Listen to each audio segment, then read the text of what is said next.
Day 5, 49ers lose Ricky Pearsall for the rest of the season and welcome back a player that they are very familiar with in Deebo Samuel. So lots going on. Let's just start right there. I think we had a very good indication after Monday's practice, after we found out that Ricky Pearsall's right knee had swollen. It is related to the posterior cruciate ligament injury he had last year.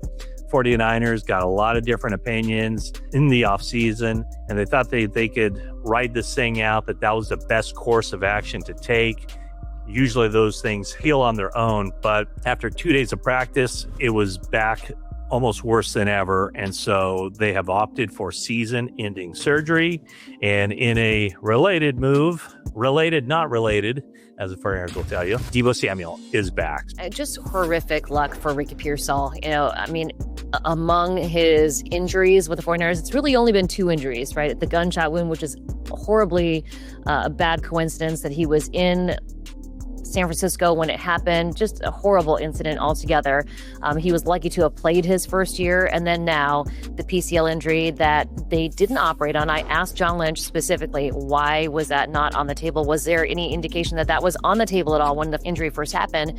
And he said no. He himself has had a PCL injury, and generally they don't opt for surgery. They just opt for rest and recovery. Ricky Pearsall did enough to get back on the field last year, and he was doing well through OTAs, through the offseason, keeping himself healthy, felt good, but the rigors of 2 days of training camp were too much for the knee, and it did re-aggravated it, is what John Lynch said, which is leading to the surgery. John Lynch also said that Deebo Samuel coming back wasn't a result of Ricky Pearsall being injured. They had been talking to Deebo Samuel for about a month, and I asked Deebo Samuel, what was the tipping point? And he said, his representation, speaking to John Lynch and the front office here, it really was just a matter of time that he was going to be back in the Bay Area. So didn't even skip a beat. He was on the field with both Mac Jones and Brock Purdy, and he looked like Deebo Samuel. Yeah, going back to the PCL injury, it's the same injury that Christian McCaffrey had at the end of the 2024 season, and he was back, as strong as ever in 2025. Same basic injury that Mac Jones had last year. No surgery was required in either one of those instances, but surgery is required. And if surgery had been the way the 49ers went and the way Ricky Pearsall went in the offseason, well, guess what?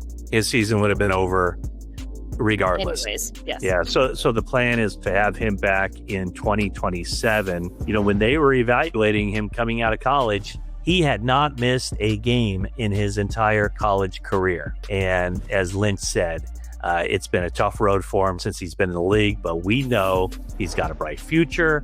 We're going to get this taken care of, and he'll be back and be the same player, and they look forward to that.